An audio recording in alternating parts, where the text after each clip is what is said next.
Hey guys, tonight, we're going to travel back nearly 2,000 years. Not to the battlefield, not to the Senate, not to the grand palaces of emperors, and not even to the magnificent temples that have made ancient Rome famous. Tonight, we're going somewhere much simpler. Somewhere warmer. Somewhere noisier. Somewhere that smelled considerably less pleasant. Tonight, we're walking through the streets of ancient Rome. In search of food. Street food. Cheap food. Greasy food. Sweet food. Food eaten by workers, travelers, soldiers, merchants, children, slaves, freedmen, and ordinary Romans simply trying to get through another day. So before we begin, take a moment to get comfortable. Maybe dim the lights. Let the room become quiet. Perhaps you have a fan running somewhere nearby. Perhaps there is rain outside. Or perhaps the world around you is already becoming still. Whatever your surroundings are tonight, let them fade gently into the background. You don't need to remember every date. You don't need to memorize every name. You don't even need to stay awake. In fact, if you happen to fall asleep somewhere along the way, that's perfectly fine. You can simply let the story carry you. Imagine now the sound of distant footsteps, the soft clatter of pottery, a cart rolling slowly over uneven stone, someone laughing somewhere in the darkness, a dog barking behind a doorway, and beneath everything, the quiet murmur of Rome. Ancient Rome. A city of perhaps 1 million people. A city crowded beyond anything most modern people would comfortably tolerate. A city of marble monuments. Muddy streets. Narrow apartments. Wealthy villas. Public fountains. Bathhouses. Markets. Temples. And thousands upon thousands of people. And all of those people, at some point, needed to eat. Imagine that you are standing on a Roman street. It is early evening. The sun has disappeared behind the rooftops. The heat of the day is slowly leaving the stones. Your sandals make a soft sound against the pavement. Step. Step. Step. The buildings around you rise several stories high. Some are beautiful. Some are not. Some are freshly painted. Others are stained with years of smoke, dust, and rain. Above your head, wooden balconies lean over the street. Laundry hangs from windows. Lamps glow behind shutters. And somewhere above you, someone is shouting. You don't understand the words. You don't need to. The city has its own language of sound. A baby crying. A merchant calling. A donkey complaining. A pot falling. Someone arguing about money. Someone laughing. And somewhere nearby, food is cooking. You notice the smell first. Smoke. Garlic. Olive oil. Warm bread. Roasted meat. Wine. Honey. And something sweet. Perhaps figs. Perhaps dates. Perhaps a cake. Your stomach notices before your mind does. You haven't eaten for several hours. And in ancient Rome, you wouldn't need to walk very far to find something. Because Rome was full of places where food was prepared and sold. Some were elegant. Some were humble. Some were little more than a counter facing the street. And one of the most interesting was the thermopolium. The ancient Roman equivalent of a casual food counter. A place where hot food could be purchased without needing a kitchen of your own. And that mattered. Because not everyone in Rome had a proper kitchen. In fact, many ordinary Romans lived in apartment buildings called insulae. These could rise several stories into the sky. They were crowded. They were noisy. And they could be dangerous. Open fires were risky. Cooking indoors could fill a small apartment with smoke. So for many people, buying prepared food outside was simply easier. You approach the little food shop. Warm air drifts toward you. The counter is made of stone. Several large ceramic containers sit inside it. These containers are called dolia. Large earthenware vessels, deep enough to hold food and liquids. You peer inside. Perhaps one contains lentils. Another may contain beans. Another could hold a thick stew. And somewhere nearby, something is simmering. Slowly. Patiently. As it has probably been simmering for hours. You hear the shopkeeper. He is tired. He has been standing here most of the day. But he smiles when he sees you. You point. He understands. There is no need for a long conversation. A bowl. Some bread. Perhaps a little wine. And dinner is ready. The word thermopolium comes from Greek roots connected with selling hot drinks and food. And although it sounds sophisticated, the actual experience might have felt surprisingly familiar. Imagine a tiny neighborhood food stall. A counter. A few storage jars. Some cooking equipment. A handful of customers. And the smell of food drifting into the street. You might stand while eating. You might sit nearby.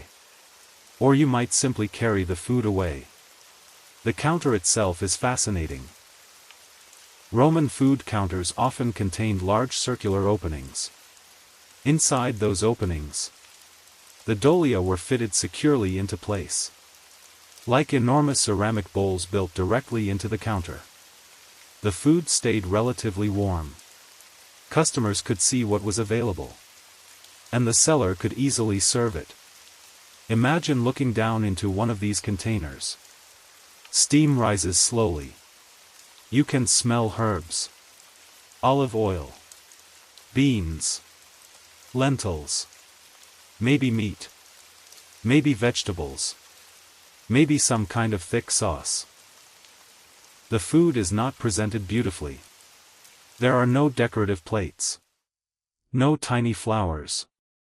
No silver cutlery. No carefully arranged restaurant menus. It is simple. Warm.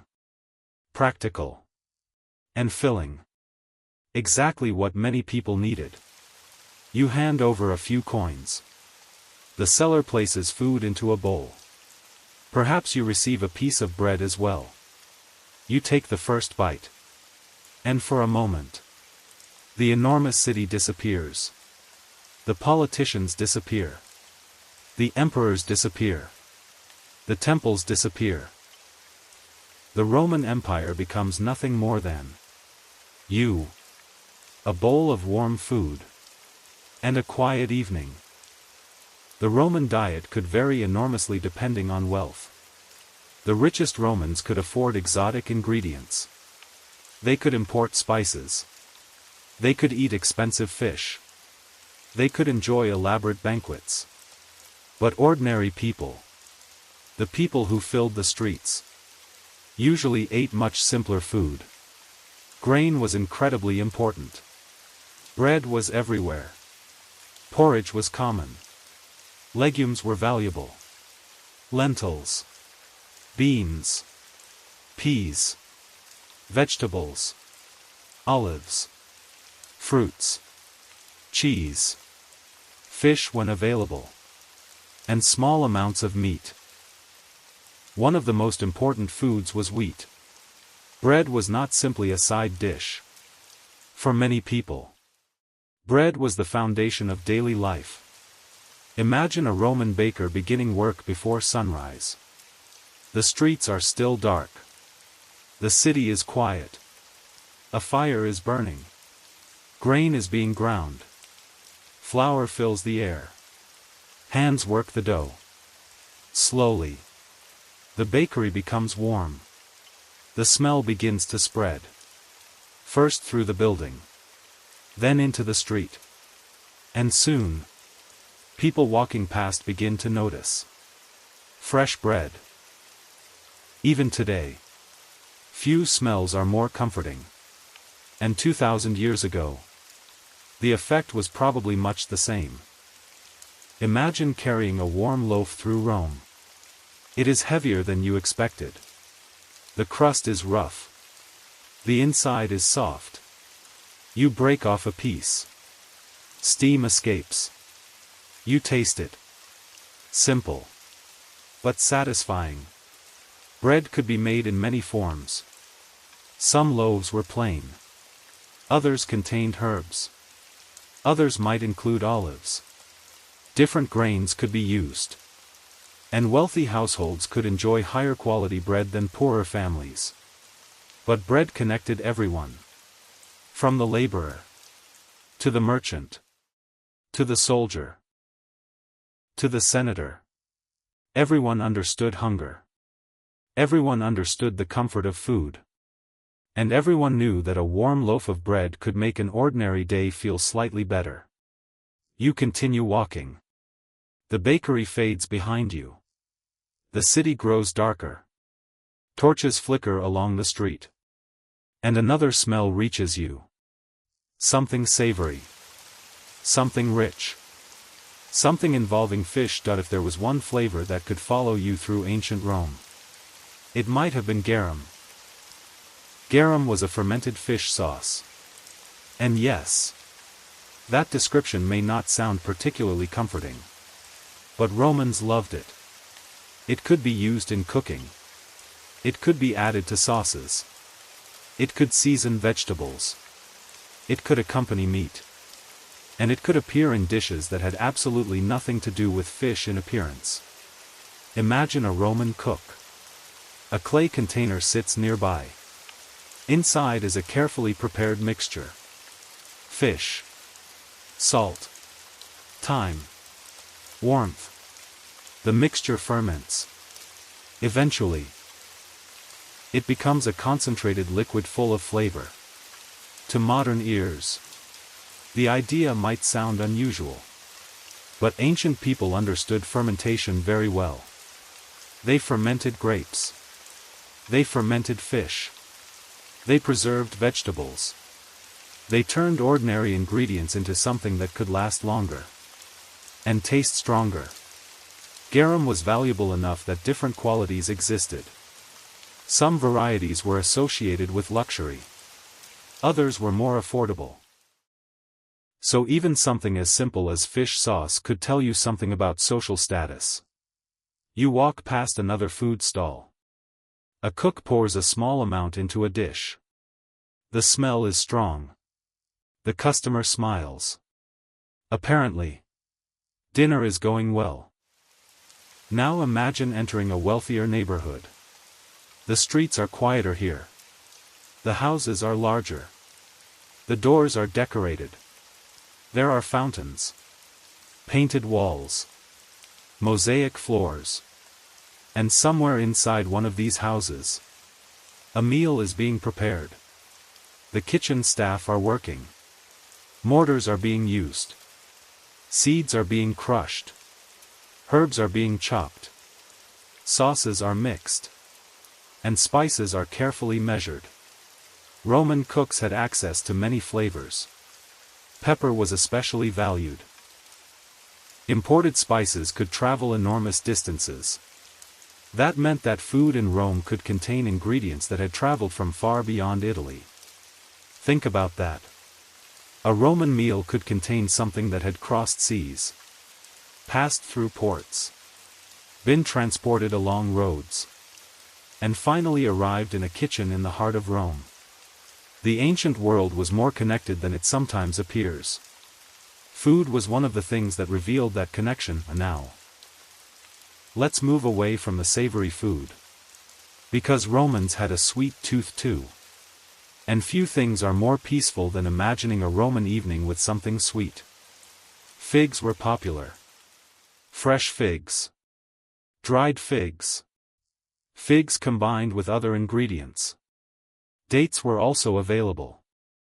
Honey was extremely important. Sugar as we know it today was not a normal part of Roman cooking.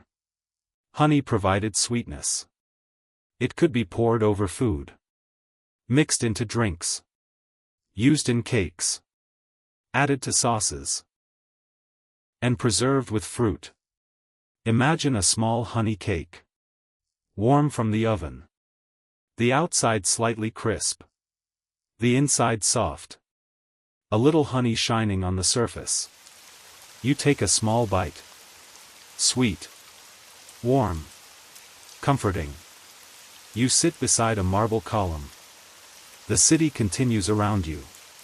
But you aren't in a hurry anymore. There is nowhere you need to go. You simply sit and listen. The footsteps pass. A cart rolls slowly away. Someone closes a wooden door. The wind moves through the narrow street. And the ancient city begins to feel almost peaceful. Of course, we cannot talk about Roman food without talking about wine. Wine was everywhere. But Roman wine was not necessarily consumed the way modern wine is. It was commonly diluted with water. Drinking undiluted wine could sometimes be regarded as excessive. So imagine receiving a cup. The wine is dark. The water cools it. Perhaps honey has been added. Perhaps spices.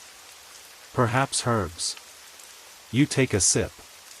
It is light, sweet, a little tart, and surprisingly refreshing after a long day.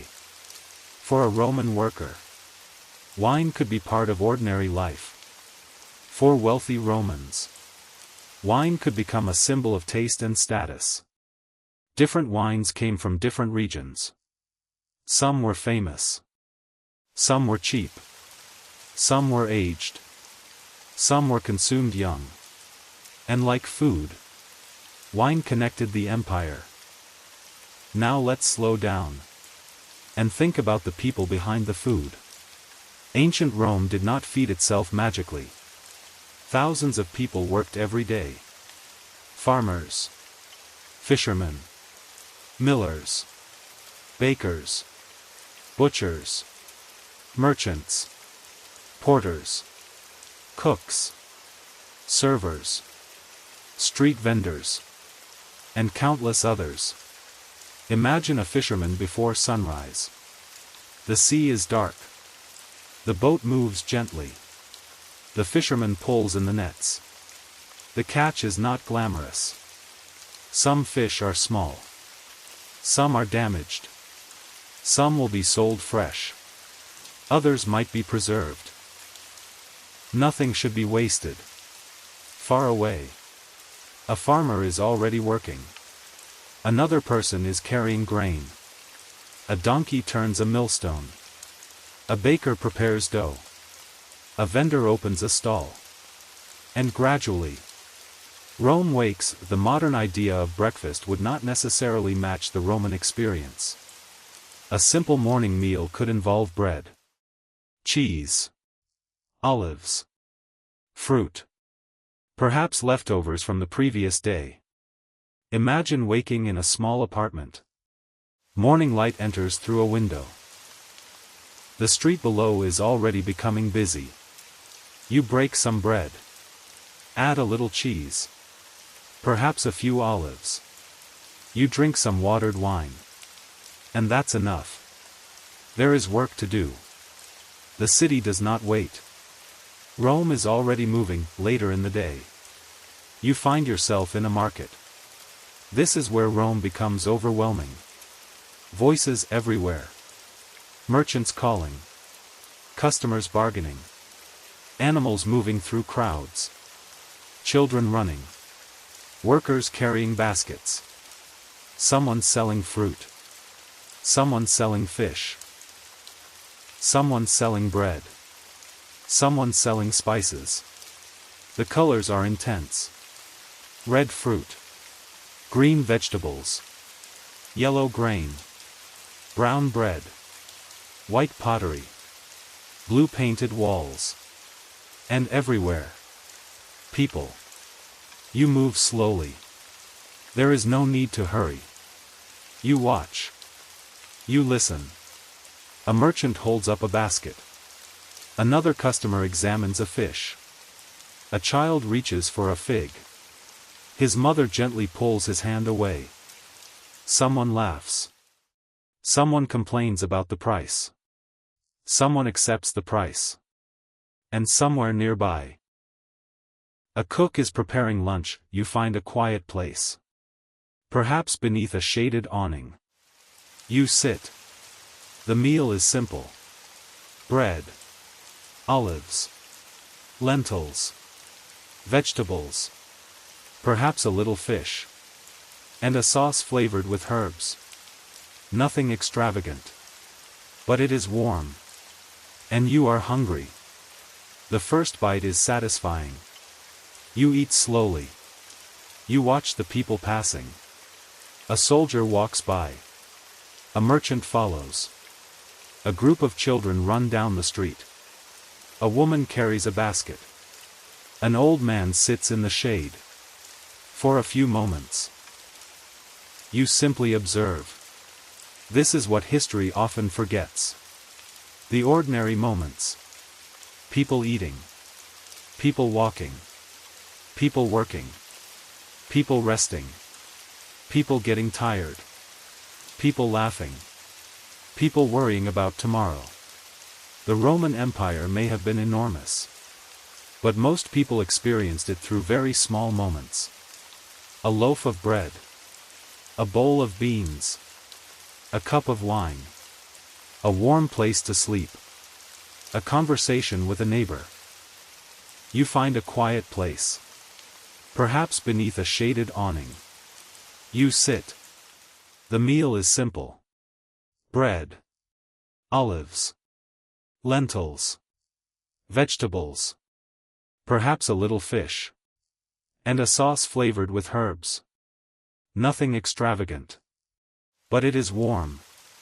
And you are hungry. The first bite is satisfying. You eat slowly. You watch the people passing. A soldier walks by. A merchant follows.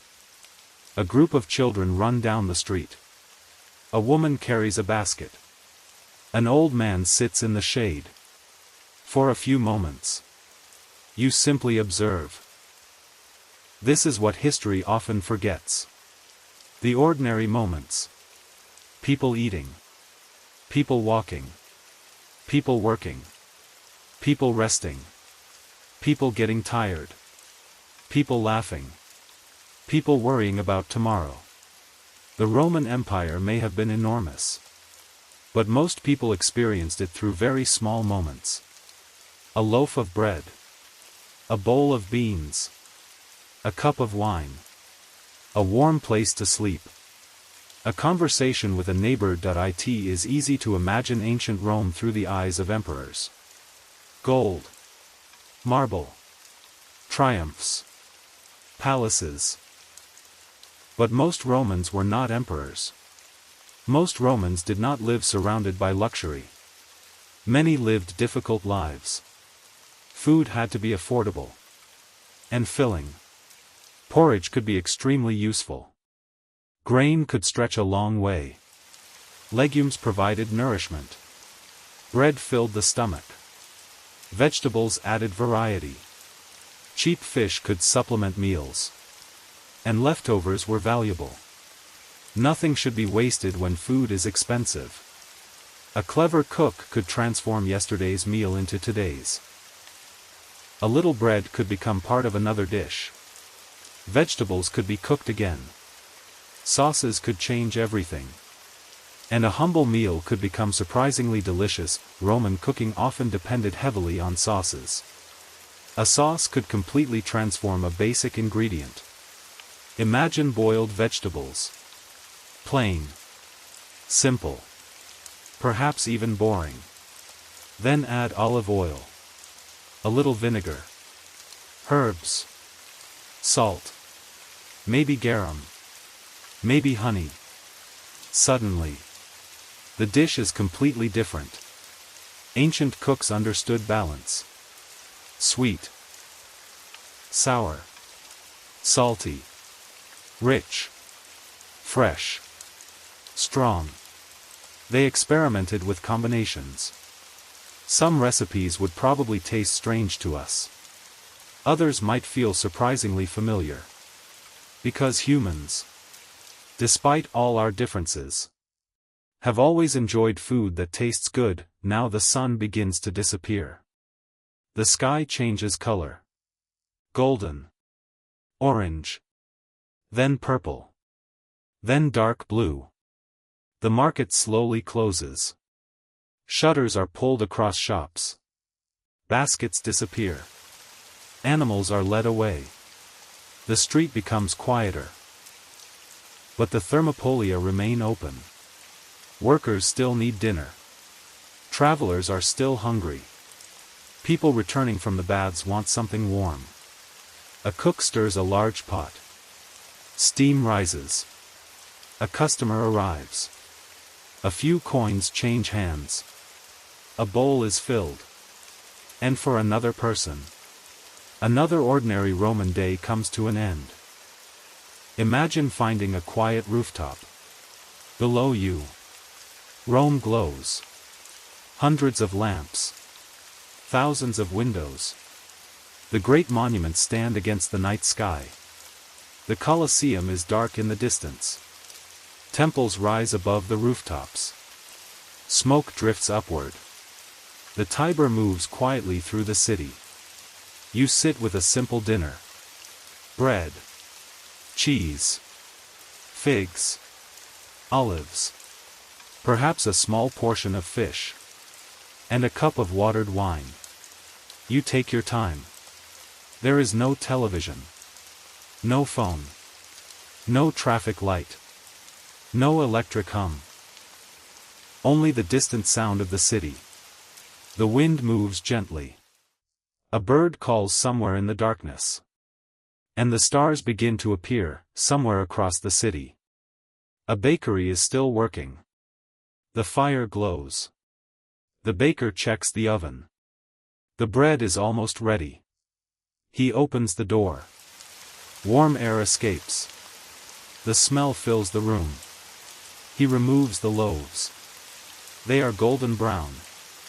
For a moment, he simply looks at them. Another day's work is nearly finished. Outside, the city has become quieter. He places the bread aside. Tomorrow morning, people will come. They will buy it. They will carry it home. They will eat it. And almost none of them will think about the person who woke before sunrise to make it. But tonight, we remember. Because history is not only emperors. It is also bakers. Let's take one last walk. Slowly. There is no destination. Just follow the street. Your sandals touch the stone. Step. Step. Step. The buildings become darker. The lamps become fewer. A cat crosses the road. You hear water running from a fountain. Somewhere behind a wall. Someone is singing quietly. You pass a closed food stall. The stone counter is still warm. The dolia are empty. The day's food is gone. Tomorrow, they will be filled again. And people will return. The same streets. The same work. The same hunger. The same simple pleasure of eating something warm after a long day. 2,000 years later. Much of ancient Rome is gone. The people are gone. The vendors are gone. The cooks are gone. The customers are gone. The conversations have disappeared. The footsteps have disappeared. The smell of bread has disappeared. The warm evening air has changed. But pieces remain. Fragments of counters. Broken pottery. Ancient recipes. Old paintings. Carbonized food. Grain. Seeds. Fish bones. And the stones themselves. They quietly remind us. That ordinary life existed here. Someone once stood exactly where you are imagining yourself standing. Someone once waited for dinner. Someone once complained about the price. Someone once bought bread. Someone once tasted honey. Someone once sat beneath the stars and thought about tomorrow. Now, the city is becoming quiet. Very quiet. Imagine yourself returning to a small room. The walls are warm from the day's heat. A small lamp flickers. Your meal is finished. Your cup is empty. Outside, Rome continues breathing. But you no longer need to watch it. You can rest. The sounds become softer. A distant footstep. A quiet voice. A wooden door. The wind. Then silence. You close your eyes. And imagine the Roman streets fading away. The thermopolium disappears. The marble counters disappear. The dolia disappear. The baker's oven grows dark.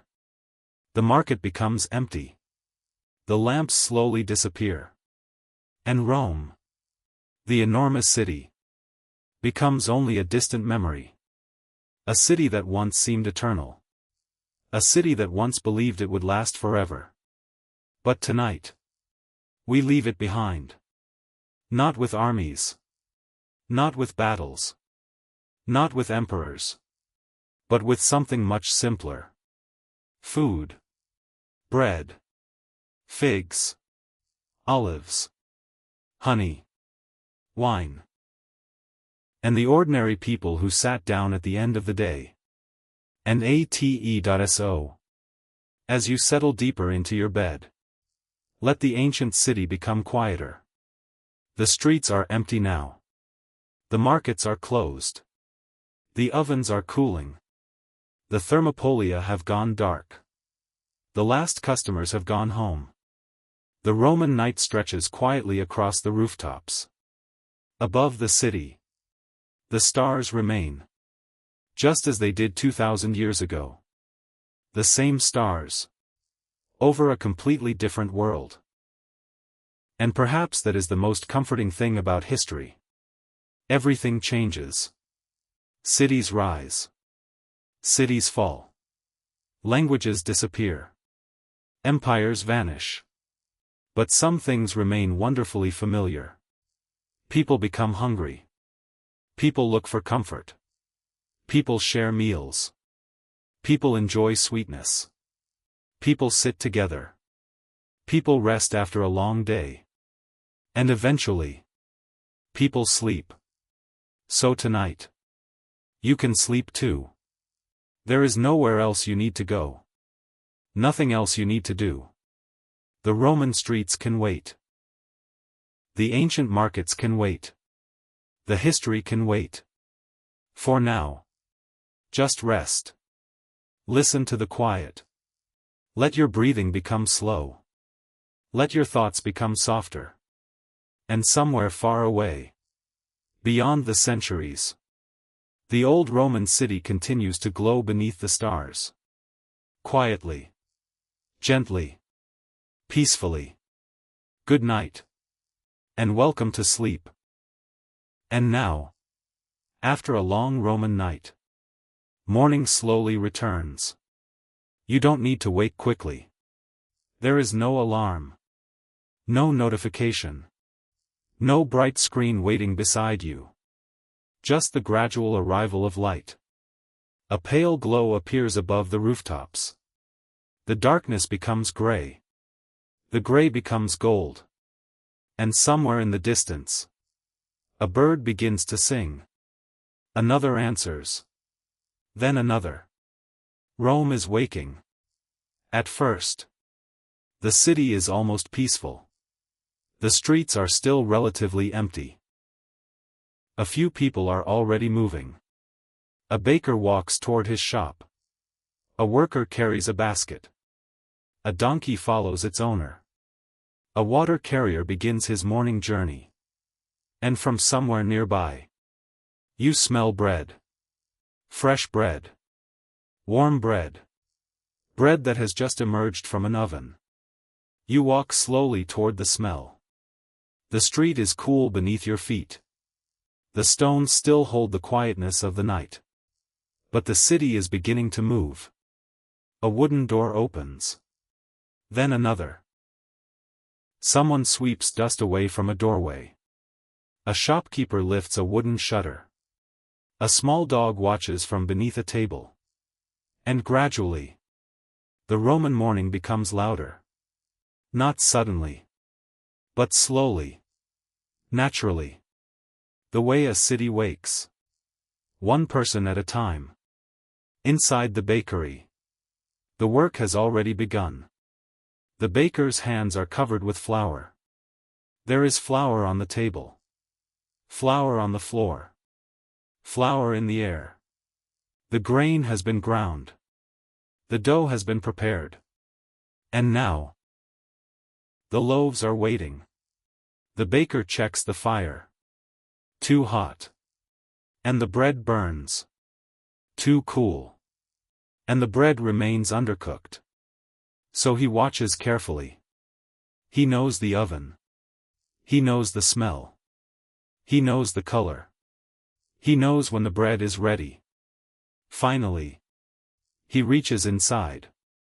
One loaf comes out. Then another. Then another. The crust is golden. The surface is rough. The bread is steaming. The baker places it on a wooden board.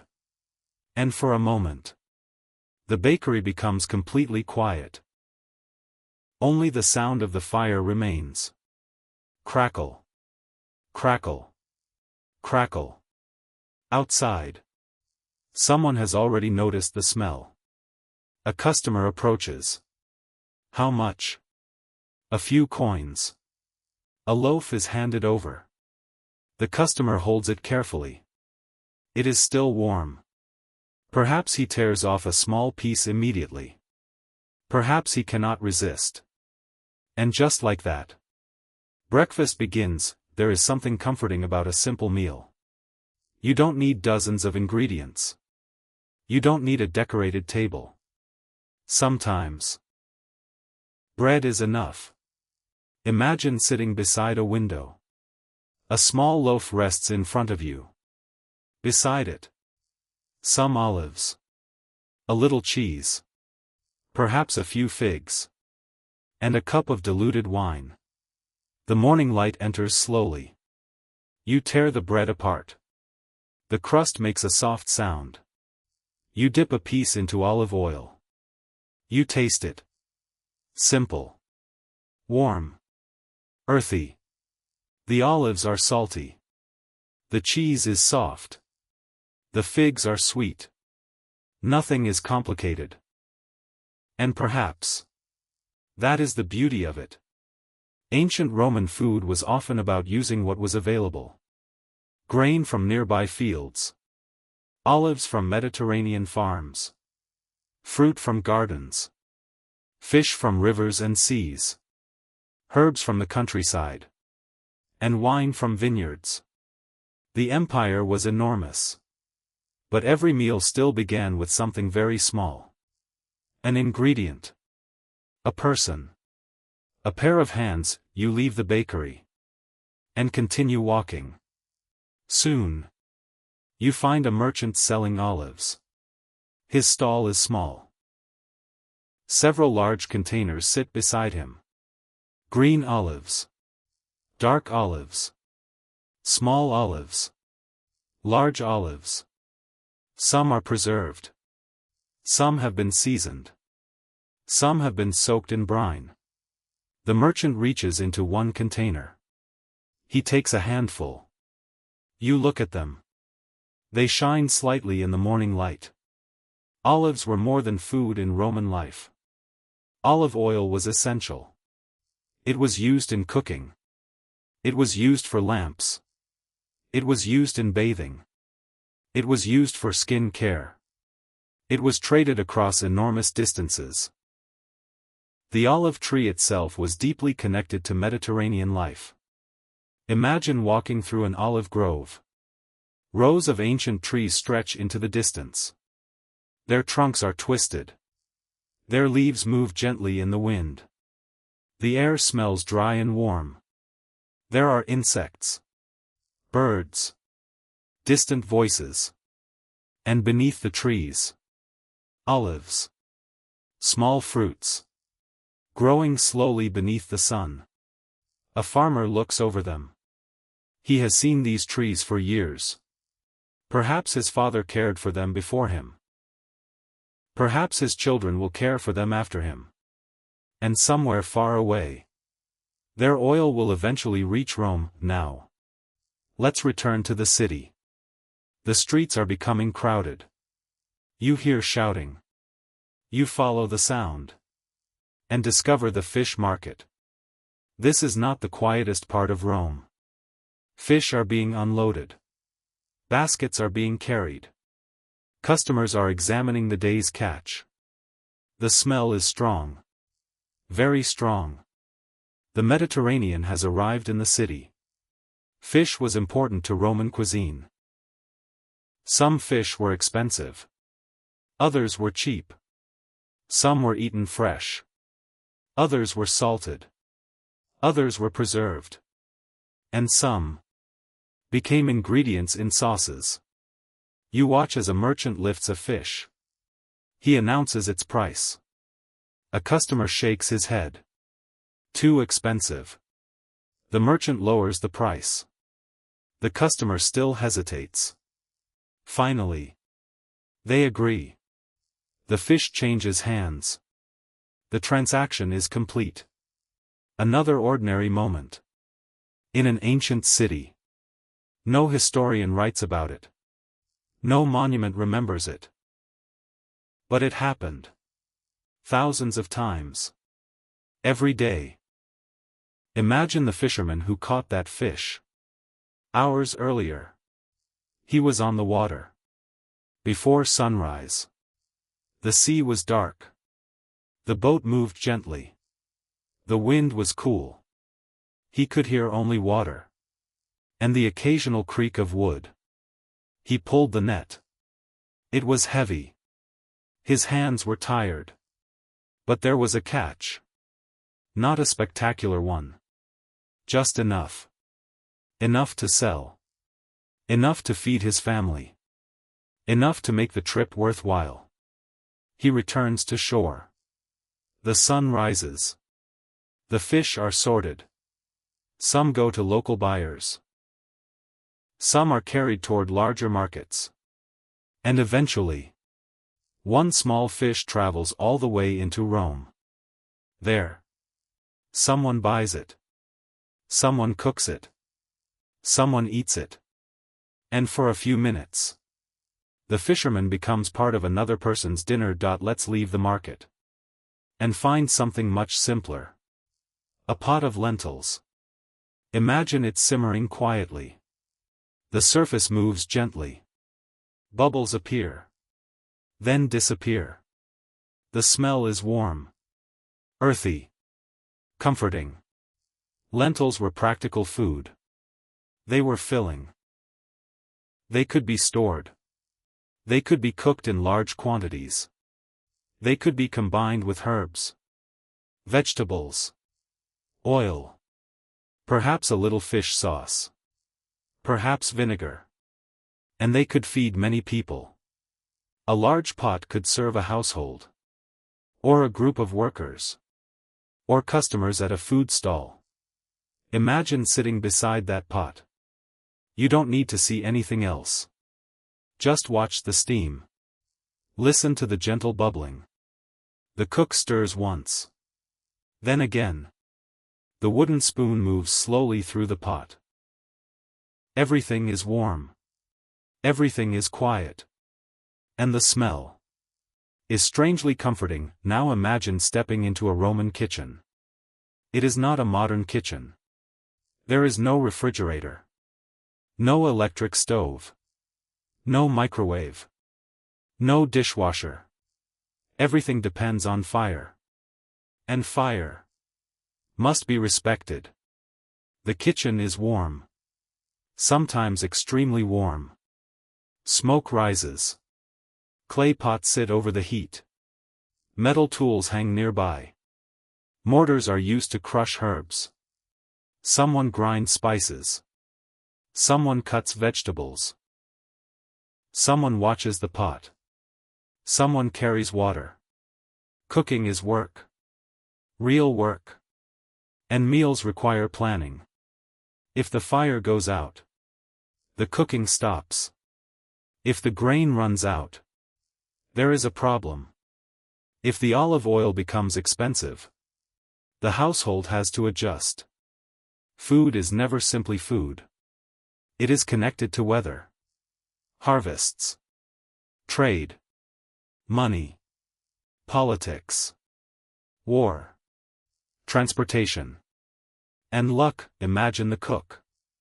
Perhaps she has been working since early morning. She has prepared several dishes. She has cleaned vegetables, ground herbs, prepared sauces, checked the fire, carried water. And now, she finally sits down. For just a moment. She takes a piece of bread. She eats. Then she stands again.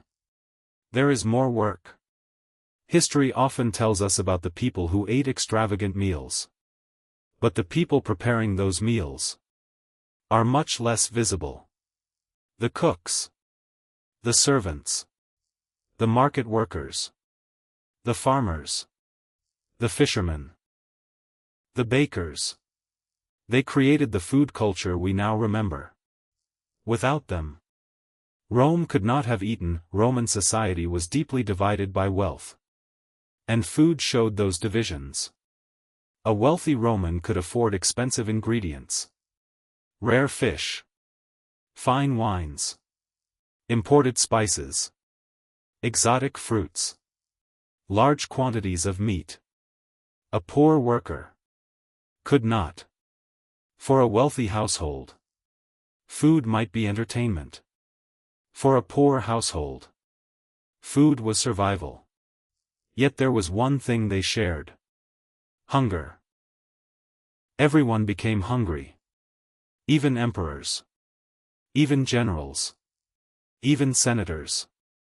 Even the richest person in Rome. Still needed breakfast. Still needed lunch. Still needed dinner. And perhaps that is why food is such a useful way to understand history. Because it brings enormous historical figures back down to earth. An emperor may command an empire, but he still needs to eat. Now, let's imagine the opposite. A wealthy Roman banquet. The room is decorated. Lamps glow. Mosaics shine beneath your feet. Guests recline rather than sit. Servants move quietly. Food arrives. Then more food. Then more. There may be several courses. Meat. Fish. Vegetables. Bread. Fruit. Sweet dishes. Wine. Sauces. Spices. The meal is not simply about hunger. It is about display. A host can demonstrate wealth through food. Look at what I can afford. Look at what I can import. Look at how many people I can feed. Look at how exotic my dinner can become. But after all the courses, eventually, everyone is simply full. And the room becomes quieter. Now imagine you are traveling through the Roman Empire. Perhaps you are a merchant. Perhaps a soldier. Perhaps a messenger. Perhaps simply someone visiting another city. Roads connect distant places. And along the roads, people need food. Travelers need somewhere to rest. They need water. They need bread. They need wine. They need something warm. Food stalls and inns become important. You arrive tired. Your feet hurt. Dust covers your sandals. You have been traveling all day. Then, you see a small building. Light comes from inside. You hear voices. You smell cooked food. You step through the doorway. The world outside disappears. For a moment. You are safe. Warm food arrives. A cup of wine. A piece of bread. Perhaps a simple stew. Nothing luxurious. But after a long journey, it feels wonderful, inside a Roman tavern. People talk. Loudly. Perhaps too loudly. Someone laughs. Someone tells a story. Someone complains about work. Someone talks about politics. Someone talks about money. Someone talks about the weather. And someone is probably exaggerating. You sit quietly. You listen. The food is simple. But the atmosphere is alive. A tavern is not just a place to eat. It is a place where people meet. News travels. Rumors spread. Deals are discussed. Friendships are made. Arguments begin. And sometimes, arguments end. The Roman city has thousands of stories. Most are never recorded. But places like these would have been full of them. Close your eyes for a moment. And imagine the sound of an ancient kitchen. The crackle of fire. The bubbling of a pot. The grinding of grain. The crushing of herbs. The sound of a knife against a wooden board. Water being poured. Clay pots being moved. A wooden spoon stirring. A door opening. A quiet conversation. And beneath all of it, the soft rhythm of work. Again. And again. And again. Cooking is repetitive. That is partly why it can be comforting. The same movements. The same ingredients. The same familiar smells. Morning. Afternoon. Evening. Day after day. Let's return to something sweet. Honey. Imagine a small clay container. Inside. Golden honey. It catches the light. Honey was precious. It could sweeten drinks. Desserts. Sauces. Fruit. Bread. It could be mixed into other ingredients. And unlike modern sugar, honey was one of the main ways people could add sweetness. Imagine a Roman child. Perhaps he has been given a small honey cake. He looks at it. He knows he should wait. But he doesn't. He takes a bite. His face changes. Sweetness. Warmth. Happiness. Perhaps his mother smiles. Perhaps she tells him to slow down. And for a moment, nothing else matters. Now imagine leaving the city. The Roman countryside is quieter. Fields stretch into the distance. Vineyards cover the hills. Rows of vines grow beneath the sun. Workers move between them.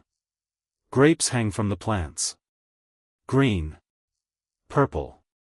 Deep red. The harvest arrives. Grapes are collected. Pressed. Their juice flows. Wine begins its journey. Some will become ordinary table wine. Some will be more expensive. Some will travel long distances. The vineyard is peaceful. You can hear insects. Birds. Leaves moving in the breeze. A worker walks slowly between the vines. The sun is warm. The air smells sweet. And for a moment, ancient Rome feels far away. Most of the food that reached Rome began somewhere outside Rome. On farms. In villages. Along rivers. Near coastlines. In vineyards. In olive groves. Farmers worked with seasons. Spring. Summer. Autumn. Winter. Each season brought different work. Planting. Growing. Harvesting. Storing. Preparing. Waiting. Food depended on weather. A bad harvest could cause hardship. A good harvest could bring relief. And the enormous city of Rome depended on thousands of farms beyond its walls. Every loaf of bread had a story. Every jar of oil had a journey. Every basket of fruit had passed through many hands. Far away, ships are carrying grain. The Mediterranean is beneath them. The cargo holds are heavy. Inside, grain. Enough to feed thousands. Perhaps more. The ship moves slowly. The journey is dangerous. Storms. Winds. Rough seas. But the grain must arrive. Because Rome is hungry. And when the ships finally reach the port, workers unload the cargo. Sacks are carried. Grain is stored. Merchants calculate. Workers move. Animals pull carts. And gradually, the grain begins another journey. Toward the city. Toward the bakeries. Toward the kitchens. Toward the bread. Think about a single loaf of Roman bread. It begins with a seed. The seed goes into the ground. Months pass. Rain falls.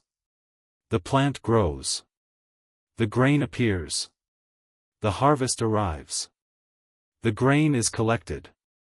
It travels. Someone buys it. Someone grinds it. Someone mixes it with water. Someone kneads it. Someone lights a fire. Someone watches the oven. Someone carries the finished loaf into the street. Someone buys it. And finally, someone eats it. A simple loaf. But an enormous journey now. Night returns again. But this time, you find a market that remains open. Lanterns glow. Small fires burn. People walk slowly. Food is still available. A vendor serves warm beans. Another sells bread. Another offers fruit. Another pours wine. The air is filled with smoke. And conversation. You move through the crowd. No one seems particularly concerned about you. You are simply another person in Rome. Another face. Another traveler. Another hungry customer. You stop at a small stall. The vendor looks at you. You point toward the food. He serves you. You pay. And then, you step aside. You eat slowly. The bowl is warm in your hands. Steam rises. You can feel the heat. You smell herbs. You take a small bite. Then another. There is nothing extraordinary about it. And yet, it feels perfect. Because you are tired. Because it is nighttime. Because the air is cool. Because the food is warm. Because you are finally resting.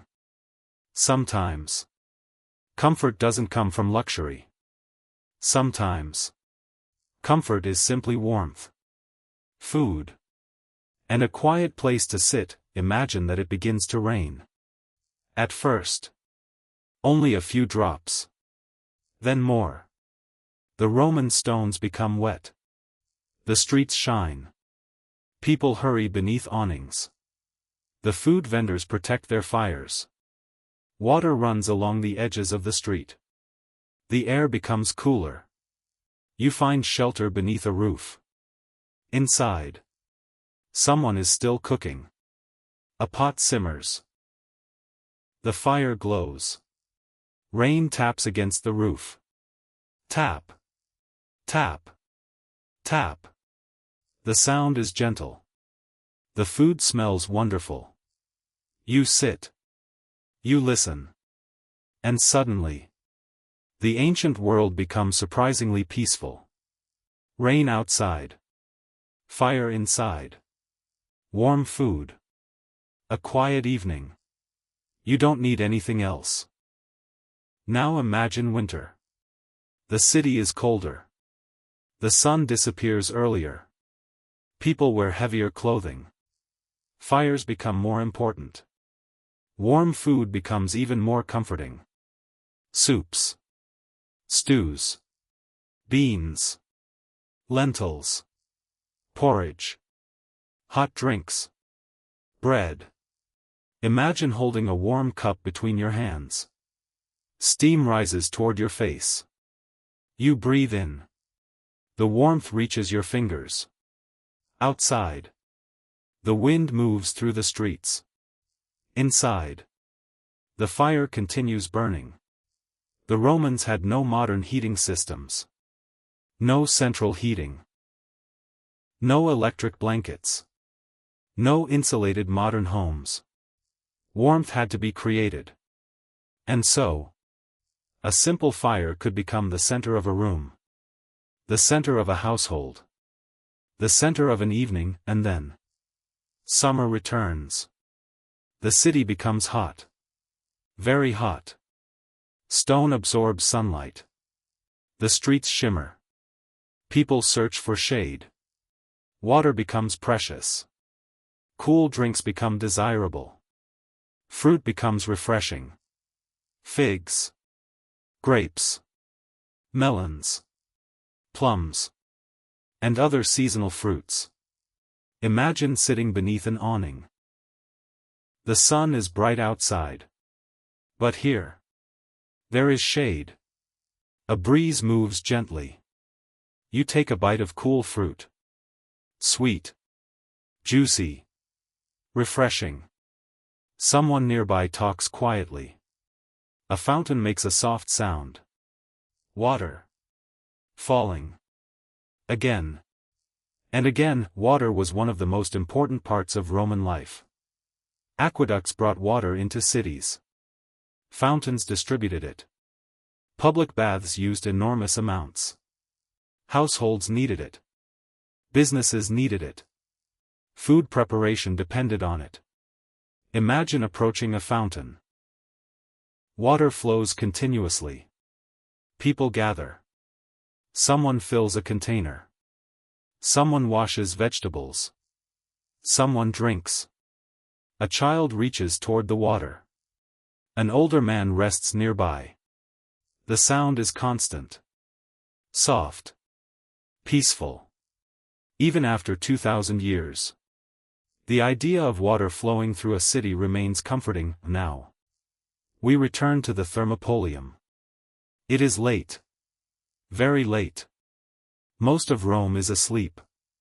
But one little food counter remains open. The cook is tired. The fire is low. Only a few dishes remain. A traveler arrives. He has been walking for hours. He looks exhausted. The cook serves him something warm. The traveler sits. He eats quietly. No conversation. No celebration. Just food. The cook watches the fire. The traveler finishes. He pays. He stands. He thanks the cook. Then disappears into the night. The cook looks at the empty bowl. And continues cleaning. Another ordinary moment. Lost to time, eventually. The Thermopolium closes. The fire is reduced. The counters are cleaned. The remaining food is covered. The clay vessels are checked. The lamps are lowered. The door is pulled shut. Outside. The street is almost empty. The cook walks home. His footsteps echo. Step. Step. Step. He passes a fountain. He passes a closed bakery. He passes a dark doorway. Above him, the stars are visible. Rome is quieter now. And tomorrow, everything will begin again. Back at the bakery. One final loaf remains. It sits quietly. No customer came for it. The bakery is dark. The oven has cooled. The baker is gone. The loaf waits until morning. Tomorrow. Someone will probably buy it. Perhaps it will become breakfast. Perhaps it will be shared. Perhaps it will be dipped into oil. Perhaps it will simply be eaten with cheese. A small loaf. A small life. A small story. But history is made from countless small stories. Think about the city now. 1 million people. Perhaps more. Depending on the time and estimate. Men. Women. Children. Citizens. Foreigners. Freed people. Enslaved people. Merchants. Farmers. Soldiers. Builders. Bakers. Cooks. Fishermen. Teachers. Artists. Sailors. Street vendors. Every one of them needed food. Every one of them experienced hunger. Every one of them had favorite flavors. Things they liked. Things they disliked. Meals they remembered. Meals they shared. Meals they could afford. And meals they could not. Behind the grand story of Rome, there were millions of tiny dinner tables. Millions of bowls. Millions of loaves. Millions of ordinary meals. Now, the city becomes quieter. The lamps disappear one by one. The streets empty. The markets close. The food stalls close. The bakeries become dark. The kitchens become quiet. The fires become small. The last voices disappear. And finally, Rome sleeps. You stand beneath the night sky. The buildings surround you. The stones beneath your feet are cool. Above you, the stars shine. The same stars that watched emperors. The same stars that watched workers. The same stars that watched children grow. The same stars that watched merchants travel. The same stars that watched Rome rise. And eventually fall. But tonight, we don't need to think about the fall. We don't need to think about wars. We don't need to think about politics. We don't need to think about emperors. Tonight, we remember something simpler. A bowl of warm food. A piece of bread. A handful of olives. A sweet fig. A little honey. A cup of wine. The smell of a bakery. The sound of rain. The warmth of a Roman kitchen. And the quiet feeling of finishing a long day. Now, let the ancient streets slowly disappear. The stone pavement fades. The lamps become distant. The voices become softer. The food stalls disappear into the darkness. The thermopolium becomes only a memory. The bakery becomes quiet. The market becomes empty. The Roman city becomes smaller. And smaller. And smaller. Until it is nothing more than a distant image. A city beneath the stars. A city full of people. A city full of food. A city full of ordinary lives. And then, even that image begins to fade. You don't need to follow it anymore. You can simply rest. The story can continue without you. The ancient Roman streets can continue existing in the distance. You don't have to walk them. You don't have to remember them. You don't have to listen closely. Just let the sounds pass. Slowly. Gently. Quietly. Imagine the soft glow of a Roman lamp. The lamp flickers. Then becomes smaller. The flame moves gently. The room is warm. The outside world is quiet. You hear distant footsteps. Then silence. A little wind passes through the street. The curtains move. The stars remain above the rooftops. And somewhere, far away, a baker is preparing tomorrow's bread. Somewhere else, a fisherman is preparing his boat. Somewhere, a farmer is sleeping beside his family. Somewhere, a cook is resting after a long day. And somewhere, another thermopolium is already waiting for morning. Tomorrow, the city will wake again. The fires will burn again. The bread will bake again. The markets will open again. The vendors will call again. The streets will fill again. But not tonight. Tonight, Rome is sleeping. And you can sleep too. Let your thoughts slow down. Let your breathing become calm. There is nothing you need to solve. Nothing you need to remember. Nothing you need to do. Just rest. The ancient city is quiet now. The streets are empty. The fountains continue flowing. The stars remain above. And the old Roman world, slowly, quietly, fades into the night. Good night. Sleep peacefully. And let the ancient streets disappear into your dreams.